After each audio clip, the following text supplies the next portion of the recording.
Content creation can feel heavy, especially when you're first starting a business. It can feel like one more thing you should be doing, but can't seem to follow through on, especially when you're juggling work and kids and a million other responsibilities. But believe it or not, content creation can be energizing. It can be easy and fun. And today I'm going to be giving you a few tools and mindset shifts so that you can think about it in a way that actually supports you and your business instead of completely draining you. I want you to get excited about creating content and sharing your expertise because your unique perspective is what the world needs. If you've been telling yourself that this is the year you're finally going to put yourself out there, whether that's write consistent blog posts, create a weekly newsletter, post on social media, or anything in between, this episode is a must for making sure you follow through and do it consistently with ease. Welcome to How to Quit Your Job, the podcast for moms ready to ditch the 9-to-5 and build a life and business they love. I'm your host, Jenna Reichel. Let's go. Hi, mom friends. You're listening to episode 87 of the How to Quit Your Job podcast. And today we're talking about content creation. And honestly, I cannot believe I've gotten to this point in the podcast, 87 episodes, and haven't talked about content creation more broadly yet. Back in episode 36, I talked specifically about social media, but I didn't really zoom out and talk about content creation as a bigger topic. And content creation is actually a really big and important piece when you're starting a business. It's important for a few reasons, some that you're probably already thinking about and that create a lot of anxiety for you, and some that you might relate to deeply, even if you haven't consciously connected the dots yet. And I actually think this is the perfect time to talk about it right at the start of the year if you're catching this episode live. Because if you're anything like I was when I was starting my business, consistency with content creation often makes the New Year's resolution list. I used to tell myself things like, okay, this is the year I'm going to post weekly. This is the year I'm going to start blogging. This is the year I'm going to start my podcast. And most of those years, none of those things actually happened, or maybe even worse, they did happen briefly and then quickly fell by the wayside. Of course, you're seeing me and my business at a time where the podcast did happen and episodes are released every Wednesday like clockwork. But that's not how it always was. And some of what I'm going to be sharing today is what helped me to shift from somebody who was inconsistent and confused and self-conscious to someone who is consistent and confident with creating and sharing content with my audience. Today, I'm going to talk about content creation in a way that's honest, realistic, and actually helpful. And I want to break this conversation into 3 big areas. Number 1, what's important to know about content creation as a business strategy, especially early on when you're first starting your business. Number 2, how to think about choosing how and where you want to show up. And 3, most importantly, how to actually be consistent with content creation, whatever mode you choose. If content creation is anywhere on your resolution list, or if you keep telling yourself that this is the year you're finally going to put yourself out there, this is a must listen episode because there are some really important things to know going into it. And if you're like I was, you've tried so many things and keep failing at being consistent and beating yourself up for it, this episode is also very much for you. By the end of this episode, you'll have direction and feel energized to start creating. Before we dive in, I want to make sure we're on the same page about what I mean when I say content creation. For the purposes of today's episode, content creation is really any method of putting your ideas out into the world. Most often, people think about things like posting on social media, creating a podcast, blogging, sending emails to an email list. But it can really be anything. Any way that you want to share your ideas and any way that you find yourself wanting to show up, but struggling to do so consistently. That's what we're going to be talking about today because we've all been there. We start a social media account and it sits dormant because we're too scared to post or we don't want to post once without an entire backlog of ideas and posts. We think about what we want to post and feel energized about it until we actually have to click the post button. We stress over making the post and the caption perfect. We feel like we need a full marketing strategy before we start. We find lots of reasons and excuses to not put our ideas out there. And that's what I'm talking about today with content creation. Any mode of sharing our ideas and expertise, that's content creation. Content creation absolutely is a business strategy, and it doesn't have to be a big part of your business or a time consuming part of your business early on, but it's something that you need to consider. It's important. There are 3 important things I want you to know about content creation as a business strategy, especially early on. Number 1, visibility and credibility matter, but they're not where most of your time should go early on. Yes, being visible online matters. Yes, building credibility matters. But if you're early in your business, content creation is not the most important place to spend the bulk of your time. That doesn't mean we ignore it, avoid it, or now have an excuse to not put ourselves out there, right? That's not what I'm saying. Visibility and credibility are important. And the earlier you start sharing your ideas and expertise, the better. But it's not where you should spend most of your time. I see so many moms get stuck here. And I was also personally stuck here for what felt like forever, spending hours tweaking captions, overthinking posts, rewriting things again and again. And when that's happening, it means we're avoiding the more important work that we could be doing in our business, which is talking to real people about our business or our business idea. And when that's happening, it means we're avoiding the more important work that we could be doing in our business. The important work of talking to real people about our business ideas or the business in general, which means we're actually avoiding figuring out what people need or want and what they are actually willing to pay for. It means that we're avoiding market research and figuring things out by actually doing. Content supports your business, but it doesn't replace those foundational actions that we can take, especially at the beginning. You will learn more from 10 conversations about your business idea than you will from 10 blog posts or social media posts that you write. I promise. 100% of the time. I'd rather you spend all of your time and energy getting out there and talking to real people and potential customers than for you to spend your time and energy creating content. But ideally, let's create a balance. Okay.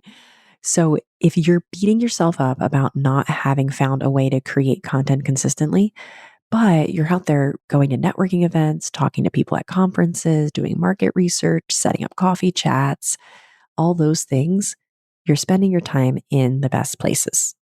Keep showing up in those ways. Those are actions that I love to see. And then, of course, let's build in some content creation. But you absolutely don't want to spend the majority of your time behind the screen. It's an easy place to hide. And as I'll share next, most of the time, it's an important long-term strategy, not designed for immediate results. Which leads me to the second big thing, or second most important thing. You need to temper your expectations. This one is big. You are not going to see immediate results from content creation. You may see some likes, but you may not. You may see some followers, but you may not. I've had a few clients create their own clients from content creation early on, but most don't.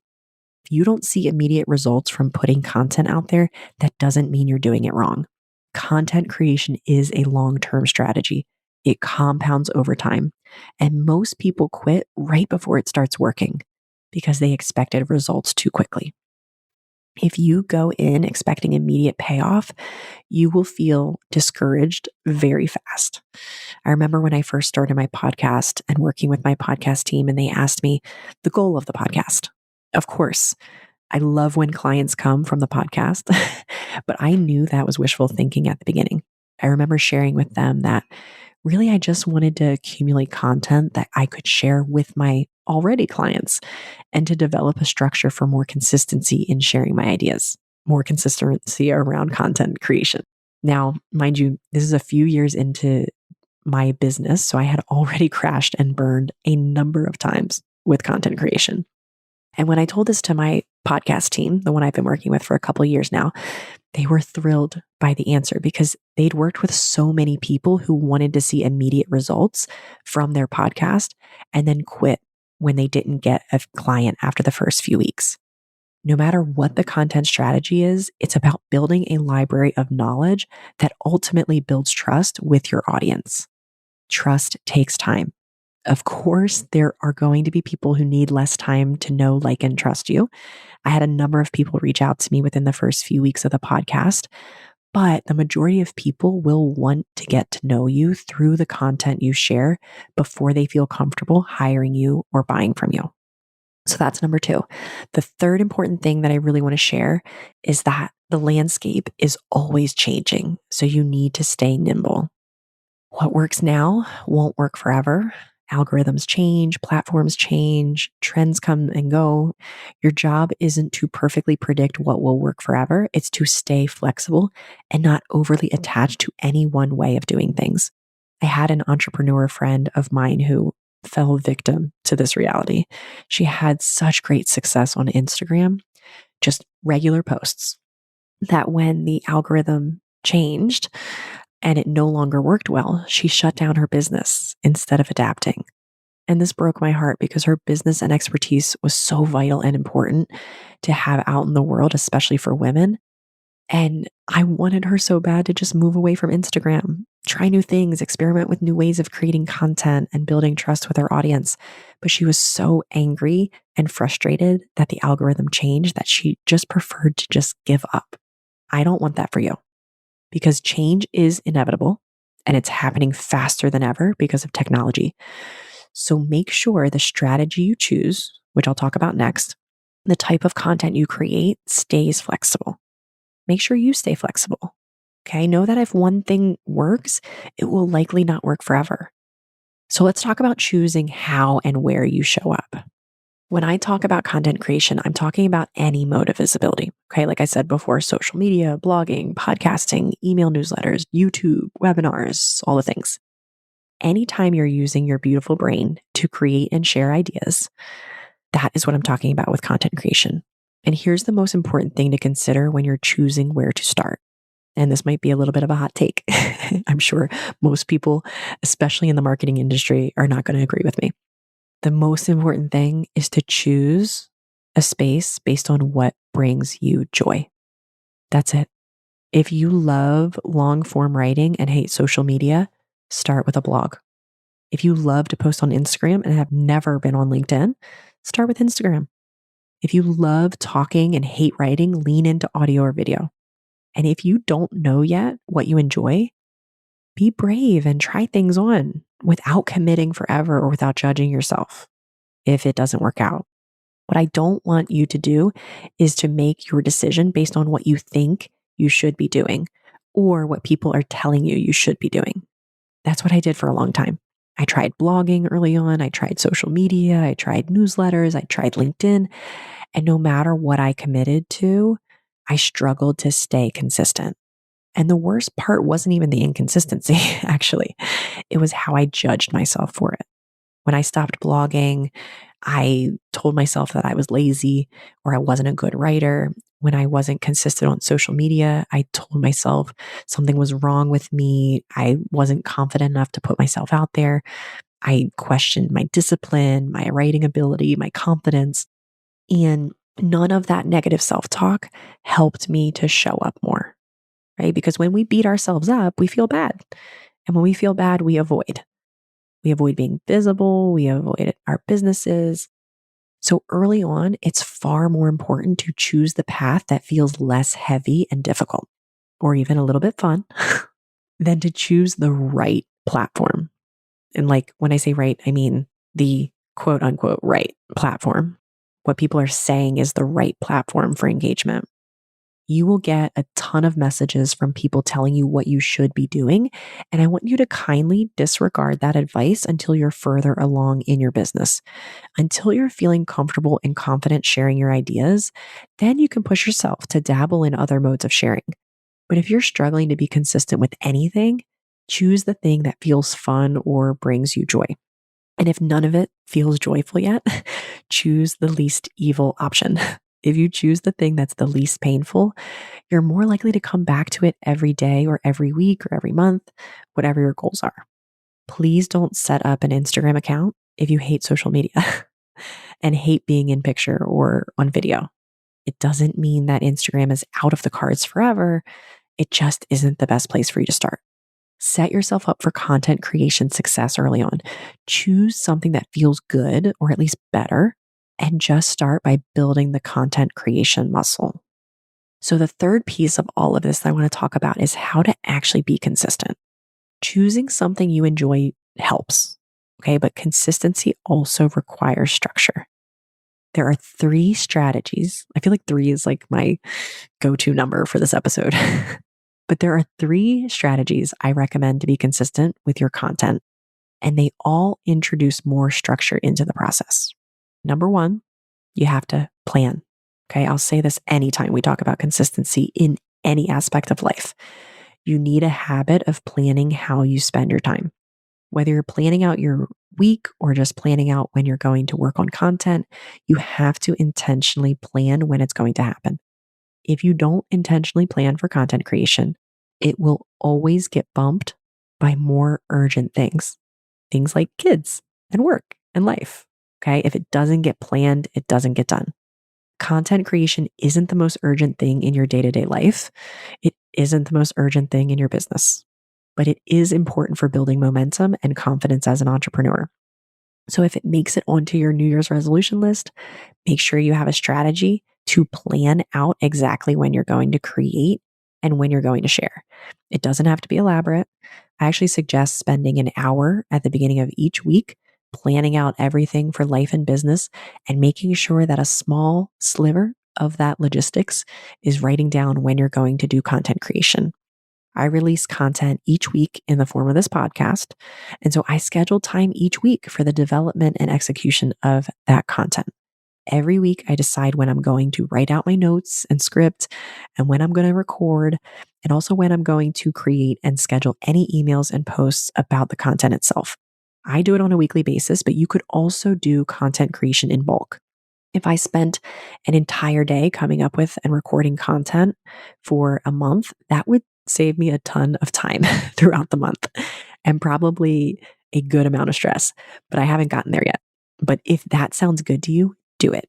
If the content you're creating doesn't require a ton of time, I would recommend working on a few pieces or posts at once, creating in bulk, and then releasing or submitting the content on a daily or weekly cadence can really help with consistency. Either way, make sure that you are planning ahead of time what and how you're going to create the content. Second piece of this, build accountability into the process. You either need internal or external accountability to make this happen. Internal accountability is obviously the most risky. You've likely tried to hold yourself accountable and it may not have worked, similar to my experience. That doesn't mean you're a lost cause. There are probably shifts in planning or even shifts in your schedule or process that can support more consistent content creation. But if you find forms of external accountability, that would be best. Years ago, I used to meet with a fellow mompreneur every Friday for 2 hours and we'd work on content together. We would sit silently in a Zoom room and we would work on our own content. And it was nice to catch up and chit chat at the beginning or at the end, but then we would just go to work. The accountability of someone else showing up is huge. If you can find someone to do that with, great. You could also just ask a friend or someone you trust to hold you accountable. So let's say you're wanting to send more regular emails to people who are maybe on your email list if you have one. Ask a trusted friend to join your email list and tell them your goal. If it's weekly emails, give them permission to reach out if they don't receive an email every Friday. Bring people into your journey, ask for help, ask for accountability. It doesn't have to be forever. Okay. It's just until you get comfortable with the habit of content creation. And once you are comfortable building it into your schedule and making it happen, you will absolutely need less external accountability because you'll have more internal accountability. That's how these things work. Once it's a habit, there's more internal accountability. For years, I struggled with content because I couldn't find something that I could sustain. So I'd start something and fall off. So like vacation would happen or holidays or illness or like even just the weekend would happen. And then it was so easy for me to allow content creation, all the many forms I tried out early on in my business to just fall by the wayside. My motivation for starting a podcast was it would give me structure each week to create content. And knowing myself, the only way I could make weekly episodes happen was by creating external accountability. I knew that if I was going to do a podcast, it was going to be great for content creation. But if I was going to do a podcast, I'd need to hire someone to hold me accountable. And you know what? There's nothing wrong with that. The result is that my original content and expertise is released every week like clockwork. If I didn't have a team helping me, shout out to Digital Freedom Productions, would that make what I'm sharing more or less valuable? No. You just get the end result of content and value and mindset shifts and tips and practical strategies. But if I didn't have a team helping me, I definitely wouldn't have made it to episode 87 or probably even episode 1. So the value of finding external accountability has allowed me to provide so much more value than if I had tried to tough it out and create it on my own without that accountability. I'm not saying that you can't create an amazing podcast without help. Plenty of people do it. Not everyone needs the level of support that I do, but everyone needs some form of accountability. The third piece of this is get curious instead of judgmental when you fall off. This is where I struggled the most, and I know all of us who are our biggest critics can relate. When you miss a week or fall off a routine, your instinct is going to be to judge yourself. But judgment pushes you further away from the goal. Curiosity will bring you back. So instead of asking things like, what's wrong with me? Why haven't I made this happen? I want you to ask things like, what made this hard? What got in the way of me seeing through the content this week? What do I need more of? What would make this easier next time? Harsh criticism from anyone doesn't feel good, and it's usually not what leads to change. So check yourself if self-criticism starts to become a pattern with content creation. Trust me, self-criticism and judgment will not help. Before we wrap up, I want to leave you with one very simple action that you can take this week, something that will actually move your business forward when it comes to content creation. Here's what I want you to do. Choose one place to show up. Just one. Not forever. Doesn't have to be for the rest of the year. Just for the next 2 weeks or maybe 30 days, depending on how much content you want to create, when you want to release it. And I want you to ask yourself, where does it feel easiest for me to share my ideas right now? Where do I feel the least resistance? Where do I feel a little bit of curiosity or even excitement to show up? Then decide what consistent looks like for you. Not what sounds impressive, not what that other person's doing. Choose something that's realistic for you.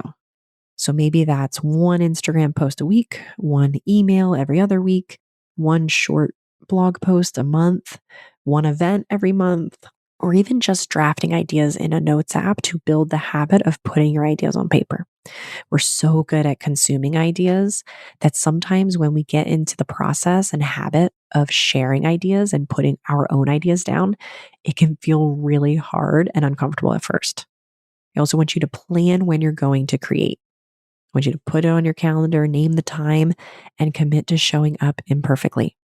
And if you don't make it happen, get curious and try again. Maybe you try a different mode of sharing. Maybe you try a different system of accountability. Keep tweaking and trying things until you're regularly putting your ideas out into the world. I know I said it was like one simple thing, and then I explained it and it felt much more complicated. But really, I just want you to choose a place to show up. And I want you to take all the information and all the advice from this episode and put it into practice to really try putting yourself out there in a consistent way. And if you want support, reminders, and encouragement as you practice showing up this year, I would love for you to follow the podcast and connect with me.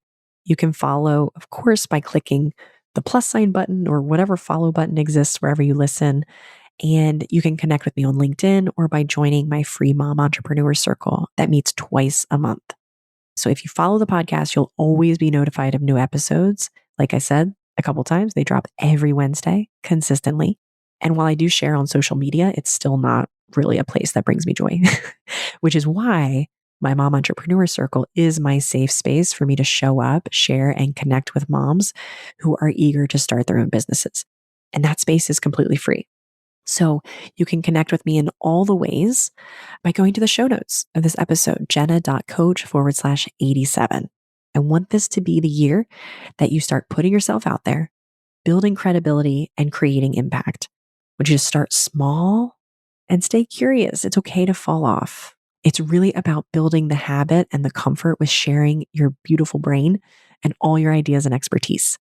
It might be sloppy and it might not be perfect right now, but you have to start somewhere and you have to get comfortable with putting your ideas out there. So find that internal or external accountability, connect with me, connect with this podcast, follow the podcast so that you can stay committed and consistent for the next week, the next month, the next year. I believe in you. You are capable. I'll talk to you next week. Happy creating. Thanks for listening to this week's episode of How to Quit Your Job, a mom's guide to creating a life and business you love. If you want to learn more about how I can help you stop making excuses and start making moves, head on over to www.jenna.coach. I'll see you next week.